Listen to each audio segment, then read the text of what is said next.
Good afternoon, ladies and gentlemen. I'm your host, The Lost Chevalier, and you're welcome back to Cabin Fever. Let's proceed, shall we? Where we left. And we left in a mother... Oh my god, no. No. Chapter 8. Oh no. I don't know what to expect. Story. In the dead of night, something woke me up. The sound of the wind? An animal. Whatever it was, it had pulled me up out of some dream. I sat up and listened. The night was quiet now. Nothing but crickets and white noise. I realized I really need to pee. Carefully, so as to not wake up Mallory, I got out of bed. I headed downstairs to the bathroom, half asleep in the dark. Once I was done, I went to the kitchen for some water. I stood by the window with my glass, looking out at the sleeping world. I wasn't used to being awake at this hour. It was a little eerie. I glanced up at the dark loft where Mallory slept. For a while, her coughing had kept her and me awake, but I'd rubber her back until we both drifted off. Thankfully, she was sleeping peaceful now, getting the rest she needed. Worry made my stomach feel sick and my chest feel hollow. There's no way I'm getting back to sleep now. I paced back and forth for a minute, dragging my hand across my face. I needed a distraction, something to shut down my brain or at least get rid of this nervous energy. Shaking my head, I went to my desk and dropped it into my chair. Computers were usually pretty distracting. I turned on the monitor and pulled out my keyboard. It was a membrane keyboard, so I didn't have to worry about making too much noise with the typing. There were more emails waiting in my inbox. One was from a college who worked out of Vietnam. The time difference would have meant it was late in the afternoon over there, so she was probably wrapping up her work day as I sat there in darkness hours of night. A colleague, not a college, a colleague, who worked out of Vietnam. The subject line read, "Remedy distribution underway."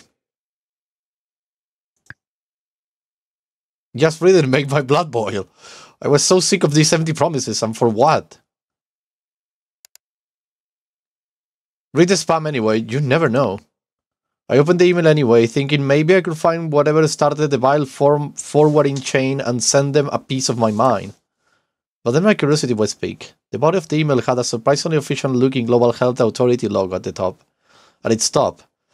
Baby? There were multiple language options. I strolled to the appropriate section and started to read. Public notice! The worldwide distribution of Pandavax is underway. Please read out the information on how and where to seek treatment. Patients who receive Pirandavax have a 96% chance of recovery, up from 45% seen with traditional medical intervention. Right, I wish. Repanda rollouts are now taking place, with med tents being set up outside major hospital locations in the countries and cities listed below. Symptomatic individuals should visit their nearest med tent as soon as possible for assessment and hospital admission. Hang on, this couldn't be real, could it? I scanned down the list and then I saw it, the name of our city. Is this actually real? Pandavax treatment will be administered free of charge, with identification requirements relaxed by emergency order. Pandavax may also have a preventive effect, and individuals who have not been infected may opt to receive an immunizing dose. I scroll up, down, searching the screen for more evidence that this was fake, a scam, a lie. I pull up the internet and research in search of Pandavax. At least 100 articles came up. I'll post them within the last 44 hours. Bulletin for different news. I'm getting so excited. Oh my god, I must choke. Oh no. Bulletin from different news sources. A statement from researchers. A schedule is being shared. Oh my god, I'm crying of joy. This could be it. Valerie! I cut up towards the loft, my voice shaking like crazy, my gaze not leaving the screen. I stood up, tremors running through my whole body. Mallory, it's real! Mallory, we have to go now! I was dashing up the stairs, staggering towards the bed, ready to pick her up and carry her out of the cabin if I had to. I couldn't believe this. I couldn't believe our luck. I felt like in a dream. Like a dream. Could it be really real? I reached across the bed for her and she wasn't there. Mallory? I look around the dark room wildly. Mallory! Where's she? The cabin remains silent. My heart pound. Where was she? I raced back down the stairs, calling out again and again as I searched the cabin, throwing open the door to the aquaponics room and the bathroom and the storage room frantic. Where was she? That's when I noticed something resting on the kitchen table, a small notebook left open. I went over and picked it up. The top page had a note written in purple ink. A lump formed in my throat as my stomach whistled. I got it. We both know I have it. Shit. My only hope is that it's not too late. That I haven't passed it to you. No? Because I want you to carry on with your life. No? Don't worry about me. I'm going back home to find out what happened to my sister. Whatever the answer is, I'm comforted to know we'll see each other again soon. Oh, you have no idea how fast I'm going to run outside. I hope you know I would have stayed with you forever. But I'm thankful we had the time that we did. Fuck, Love, no. Mallory. No. I stare at the letter now. I had only just been laying in bed next to her. I had only just found out that I might actually be able to help her. And now she was gone? I crumpled the paper in my hand, forming a tight fist. In that moment, I was ready to put a hole through my wall. My heart was racing. I couldn't see straight. Damn it! I had to go after her. She couldn't have made it far, not with her leg, and how sick she was. I was determined to find her, convince her to come back, convince her that we should be together whatever the circumstances. She needed to know how I feel about her, how much she meant to me. I raced to get dressed, throwing on a sweater and the first pair of pants I found, shoving my feet into some shoes and grabbing the crank power flashlight of the side table. There wasn't time to think, I just had to move. I burst through the front door and out onto the porch, nearly tripping down the steps before racing across the humidity lawn, my feet splashing in puddles.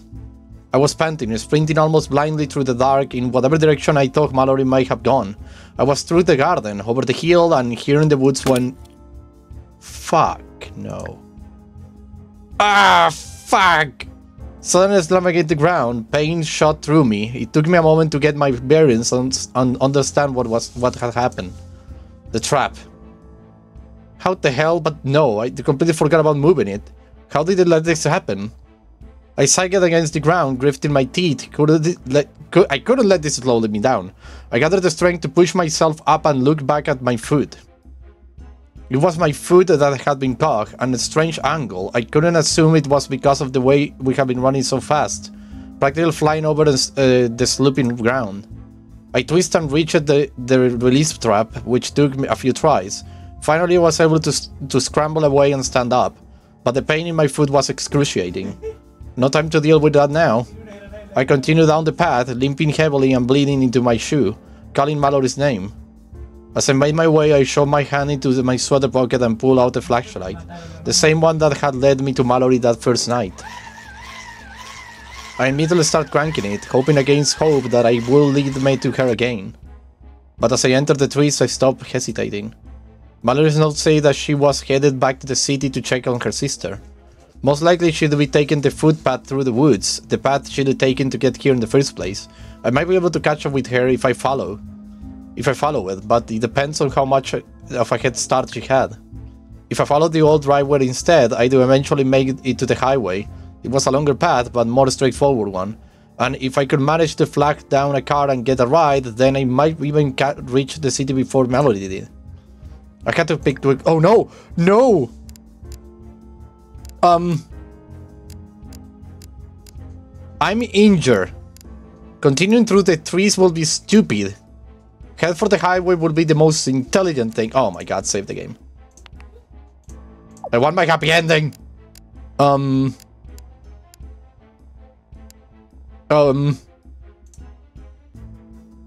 take the footpath through the woods, the path she'd taken to get here, and might be able to catch up with her if I follow, but it depends on how much of a head start she had. If I followed the old driveway instead, then it would eventually made it to the highway. It was a longer path, but a more straightforward one. And if I could manage to flag down a car and get a ride, then I might be able to... No. Continue through the trees. Let's do this. Both options seemed so risky, I took my chances and started down the footpath into the woods. Already I could barely walk, my shoe felt tight and wet, and every step sent pain shooting to my soul, especially on the rugged forest floor. I shone the flashlight back and forth across the ground and into the trees, avoiding falling branches and jutting rocks. The thought of Mallory being out here alone, sickly and without any light, terrifies me. I knew I wasn't moving fast enough. I tried to pick up the pace, ignoring the troubling pain in my foot and breathing hard through my nose. I saw the glimmer caught my eyes. I turned to point the beam light towards whatever it seems, but the motion was clumsy and I lost my balance. My pant-legged caught a jutting brother and fell. I felt the fabric tear. The flashlight beam showed me the white tail of a deer, started by the fall and dashing away into the darkness. I managed to catch myself by grabbing a tree, but even leaning heavily against it, shivering cold, with the flashlight beaming to dim in my foot going numb, everything seems hopeless. My heart ached to be back at home, back with her, just a few hours earlier. That's where I wanted to be. I straightened myself up, stepping back onto the path. Tears clouded my vision. I blinked them away. That was when I noticed the rip in my pant leg. These were the same pants I had been wearing the night I met Mallory. I had torn them coming into the cabin. That tear had been fixated with a hard patch. Damn it. I remember Mallory taking that box of clothes and seeming her laid with a needle and thread as the work to stitch up rather faster bottoms. Discovered they had Mallory sutured into your ripped jeans. Oh no! She embroidered them, left a sweet token of her and her ability to love and care for others. My heart swollen and ached, and all I wanted to do was cry. Why did this happen to me? Why did it have to happen? Why did I have to lose everyone I ever dared to love? No, I refused to accept it. I stood up, my determination to find her renewed. Let's go! But my body wouldn't comply with my head. It wasn't just my foot now, but most of my leg. Numb, full of pins and needles intersected with pain, each stab knocking my knee out of place and sending me staggering. I wasn't going fast enough. I couldn't go fast enough. I held onto the trees and used them to drag myself forwards, too dizzy even to look at where I was going. Slowly, pale city lights grew visible through the bush. The sky was starting to lighten. Mallory! I called for her, but my voice came out weak and dry. I coughed and groaned. I felt like I would never catch up with her. I would never find her. But there, rising up before me, was the city. Freak everything, I'm going to the city! Finally I reached the city. The sun wasn't up yet, and the streets were dim and mostly empty. It looked so much more decrepit than I imagined. The buildings were totally overgrown. There were broken windows and crumbling bricks, and the roads were all cracked apart. Here and there, bits of keep your distance stayed fluttering forgotten. The people who were left did not need to be reminded. There was a lot of vandalism too. I walked past one dusty-looking grocery store which had 3 people lined up outside, each of them wearing a heavy-duty mask and spaced at least 8 feet apart from one another. I couldn't imagine how tough it must have been for Mallory and her family living here, trying to stay safe and surviving a run-down dump like this. Mallory had said she lived at the top of the tallest building on the street near the planetarium. Thank God I had asked her enough questions to know that. If she was heading back to find her sister, that's where she'd be going. But will she have even made it that far? I wonder what the chances were that she'd ended up at the medical center, either on her own or because someone had decided to help her. After all, if the news bulletin I'd received was true, then she might actually be able to receive treatment. Head for the freaking planetarium, my dude. Or go straight to the hospital. Oh my god, so many choices. More saves. More saves. No. Head for the planetarium. We need to find her and...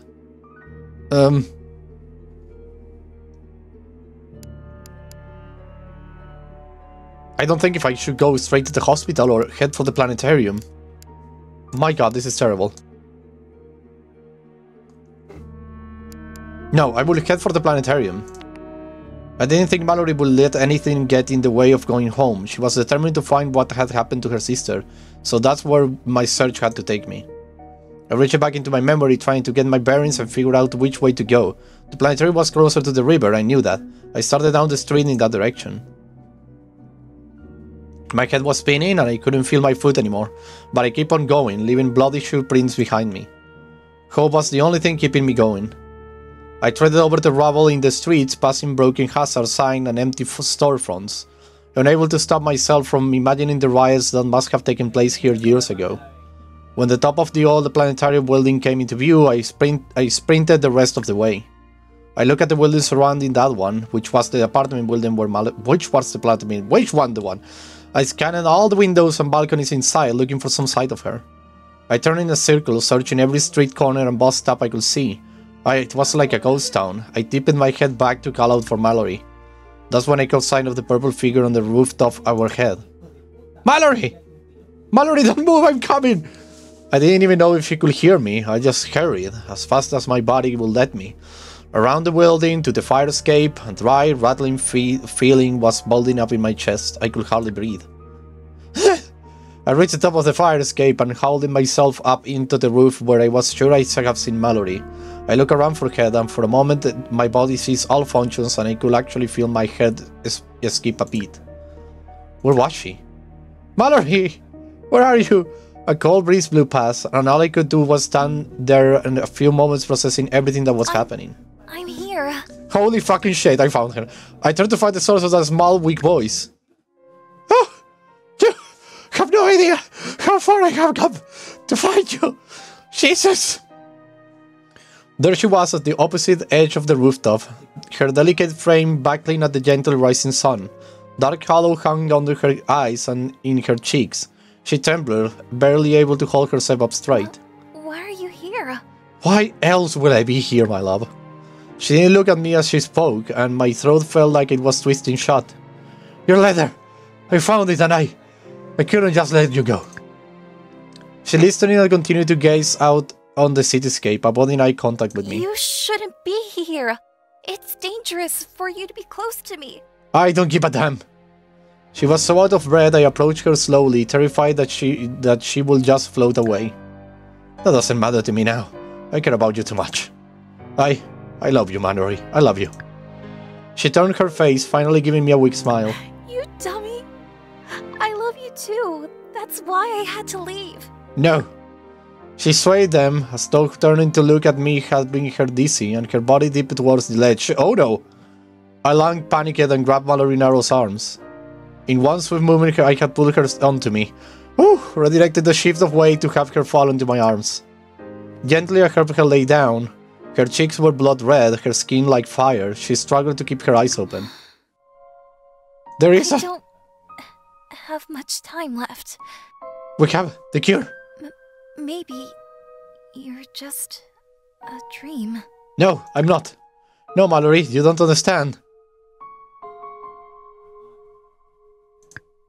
There is treatment. There is a treatment, and it's right here in the city, and I love you. Don't you see? I could have saved you. Why did you have to run away from me? She managed to look up at me, her eyes sparkling more than ever. There's a cure? There is, let's go. I nodded vigorously. My sister wasn't home. Do you think maybe she managed to get the cure? I don't know, maybe, let's go. My Charlotte wandered as I fought back tears. Of course Mallory wouldn't even think of herself. And you. You can get it too. And you too, let's fucking go. It was selfish of me to stay with you. I should have known. No, let's go. No, don't start that. Don't. She paused, sputtering and coughing weakly. Then she tried to smile, but tears washing across her eyes instead. Promise me you'll take the cure. You will take it with me. I don't want to die, knowing I made you sick. No way. Her eyes began to close, and I could tell she was starting to fade. No freaking way. No, Mallory, I don't want you to go. I will carry you down to the hospital right now, or I will jet until there to find you. I will know everything. I shook her up. You can't go, please. I was alone for so long, and I forgot what it was like to live. And then you came into my world, and tears began to roll down my cheeks. I'm sorry. I'm sorry. No fucking way. You don't need to have any regrets, because having you in my life has been the best thing that happened to me. To ever happen to me. So don't you dare regret anything. The weak boy avoided her tears. They fell onto the cold concrete blocks we were resting. A chill breeze blew up the side of the building and carried with it the stale smell of pavement. Promise me you'll go on. Please. The baby chickens, they need you. Promise me. God damn it. Yes, I promise, Mallory. Oh no! Fuck.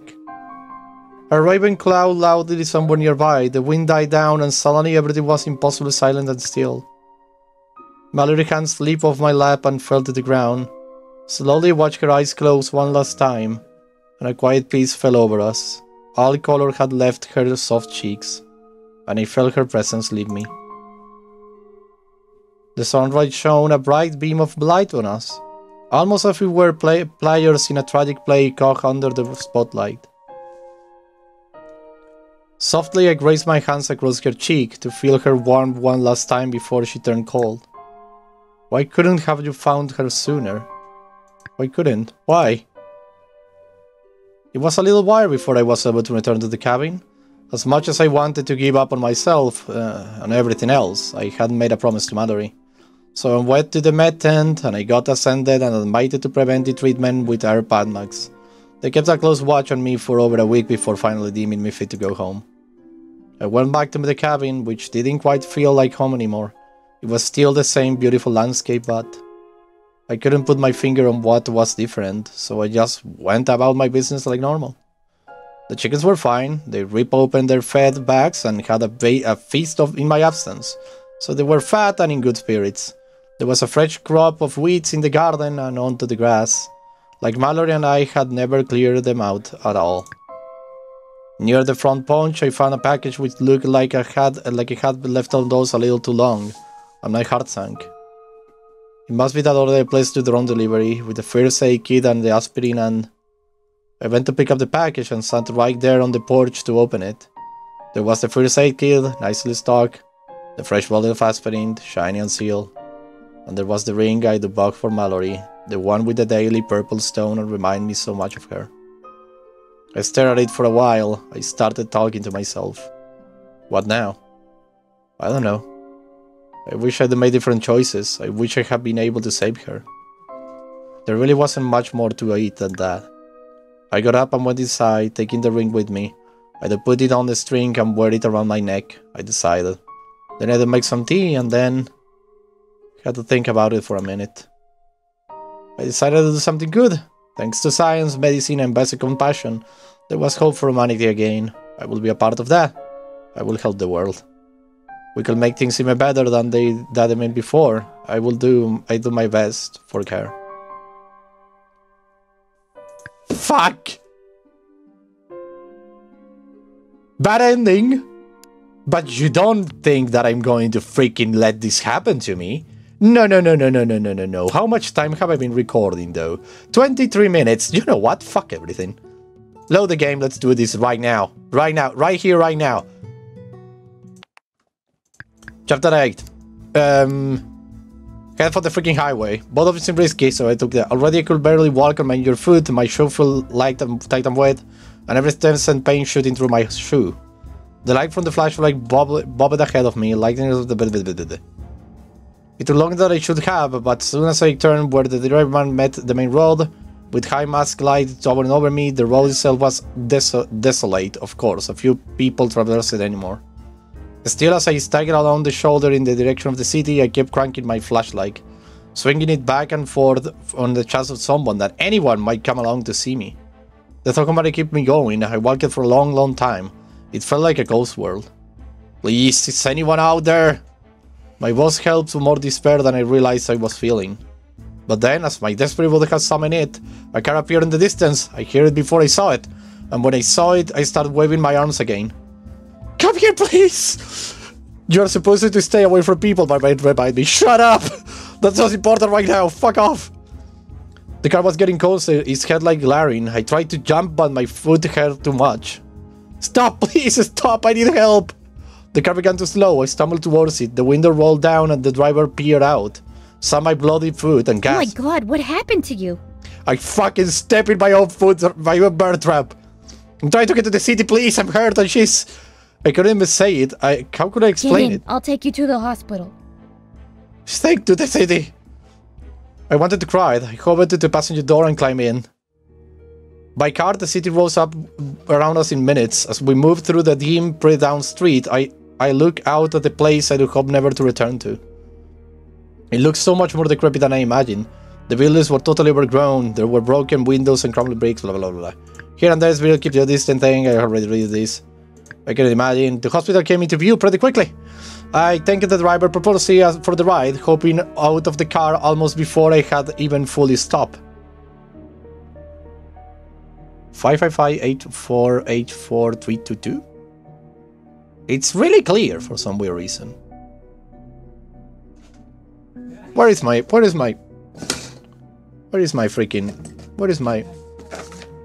let us just in case. Just in case. 555-844-8484-322. I am not taking any chances at all. It existed, just like the main bulletin said it would, but there was hardly anyone around. A medical worker decked out in PPE emergency from the tent, holding a clipboard and looking around. A man with a small child called out from several feet away, and the worker began asking questions I couldn't hear. This was how they were saving the world, quietly and with eerie calm. Daring to hope, I looked around for Mallory. If by some miracle she had made her way here, then maybe everything would actually be okay. I spotted another small group lingering nearby, and I lurched towards them. I'm looking for a girl.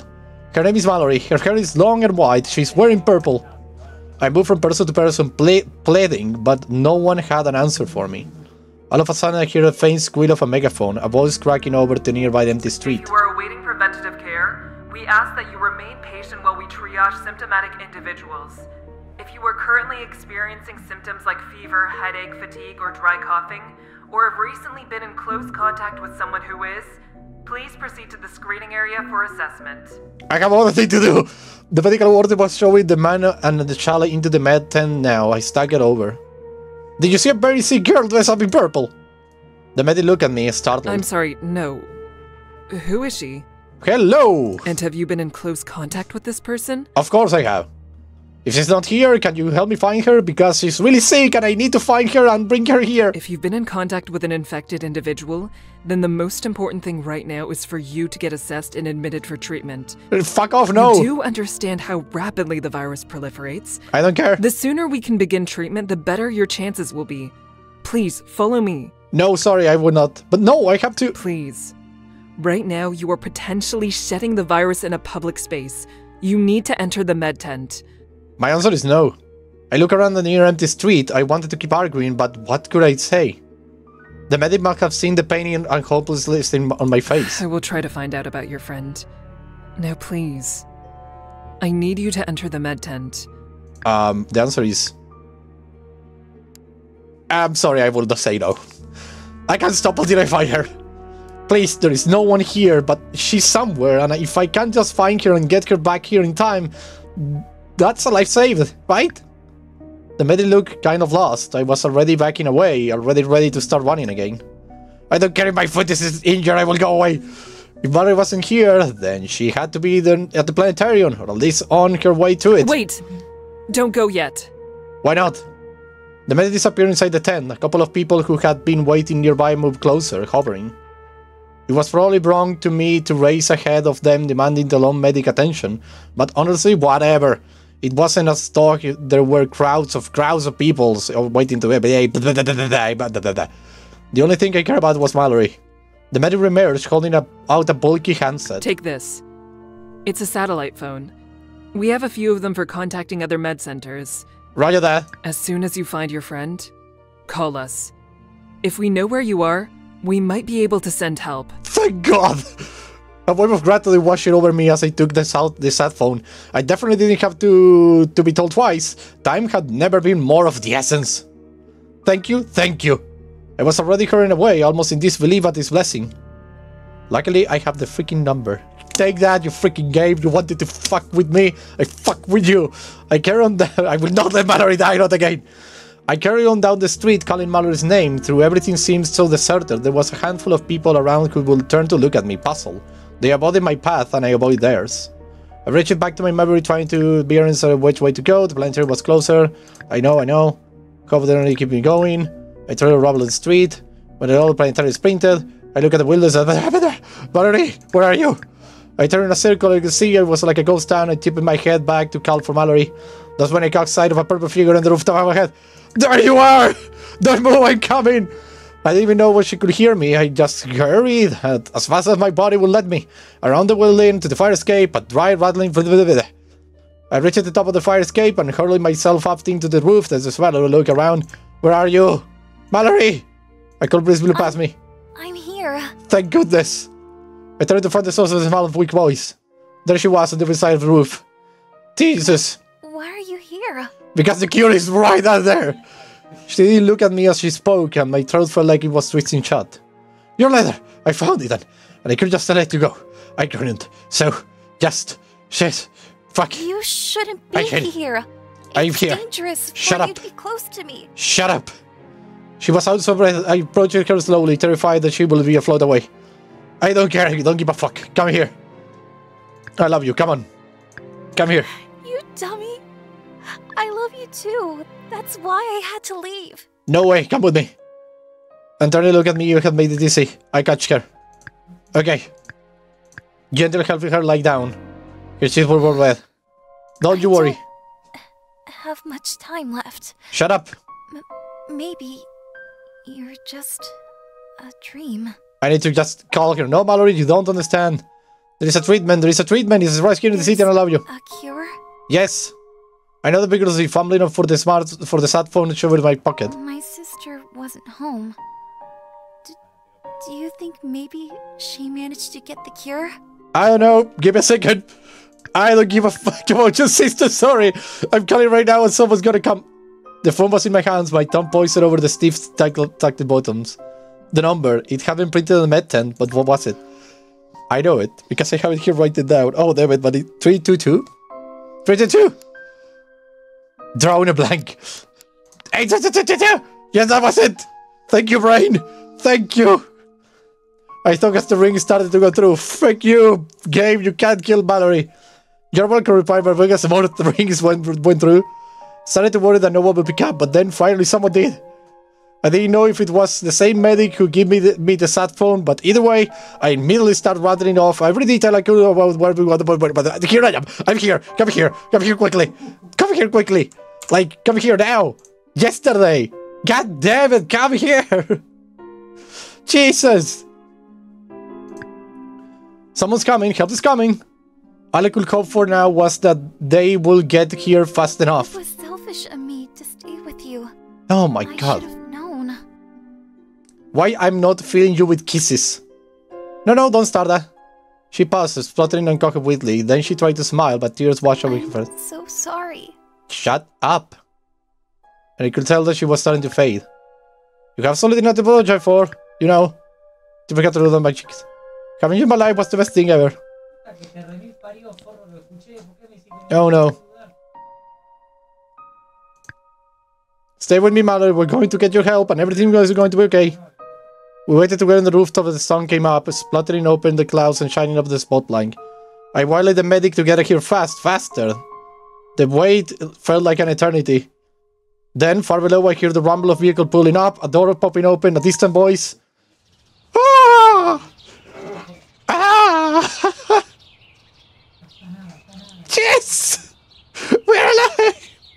We did it! Fuck off! It was 2 weeks before Mallory and I were finally able to return to the cabin.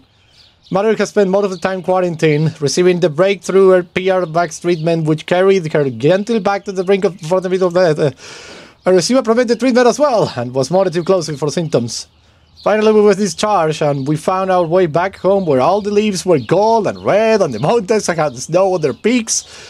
The first thing we did was check on the chickens, only to find that they had torn open their feed bags and had themselves a feast while we were away. They were very fat and happy to see us. Oh, Jesus. I took a careful tour around the rest of the property too, just to make sure everything look okay and to make notes for any issues I need to deal with. Then we were about ready to head inside. Near the front porch, we found the package with the thing I wanted to... It must be the order I placed for the drone delivery, with the first aid kit, the aspirin, and... my voice trailing off. It feels like a million years ago. Oh my god, seeing you here is such a good thing. I sat down on the porch, stepped to open the package, hardly able to wait, ignoring the first aid kit and the aspirin bottle. I pulled out the small cardboard box I knew would have Mallory ring inside. I look up to her, suddenly a little nervous. I have a gift for you! A gift? Really? Eee! What is it? I cried at how cute she was. I held the box up to her and she danced a little as she took it. She lifted the lid to peer inside. Oh my goodness! It's so pretty. Yes, it is. It reminds me of you. Her eyes look so shiny. She smiled and leaned down to kiss me. Try it on. Okay. My god. Yes! This is it!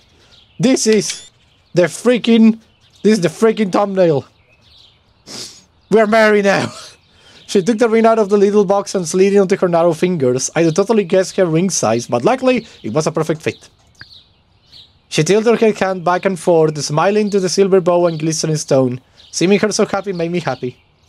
I love you, Mallory. I fucking love you. I love you too. Feels good to say that when we're not in life and death situations, am I right? She giggled. We went inside together, and for a long while we just enjoyed each other's company. We ate, we talked, we laughed, and we held each other. When the sun dropped below the horizon and the sky grew dark, I thought back to what Mallory had told me about her love for the stars. What would you say if I asked you to spend this evening stargazing with me? I would say I know the most perfect spot. I felt my grin get even bigger. I'll grab some blankets. Meet me up there? Sure. Oh! Yes! Oh my god! A few minutes later, I climbed up onto the roof and with a big blanket folded over my shoulder. Mallory sat waiting for me, watching me with those beautiful eyes and the sweetened smile. My heart felt warmer than it ever had. The pain and loss we'd experienced will always be there, but now there was also joy to be felt, so much joy, and so much life to be lived. Oh, there would always be sorrow and endings, but like a sunset on a flower, the impermanence of this very moment was exactly what made it so valuable. I went to sit with Mallory under the stars. Let me take another picture of this because this is beautiful. Oh, we did it. We did it. Live happily ever after. Thank God. Oh boy, what an adventure, my dude. What an adventure. Well, first off, thank you very much, everybody, for watching. This has been Cabin Fever. A beautiful game. Beautiful visual novel. I love it. I got the bad ending first. Fuck it. That never happened. That was a parallel dimension. Luckily, I was able to unwind time and do everything different. The way I should have done it in the first place. But well, what are we gonna do? Oh my god. Perfect. Just perfect. Okay. Ladies and gentlemen, this is all that I have for today. Thank you very much, everybody, for watching. I hope you had a blast. I was the Lost Chevalier, signing out. We're gonna start a new adventure soon, so stay tuned. Bye-bye. Subscribe, give a like, etc. Bye-bye.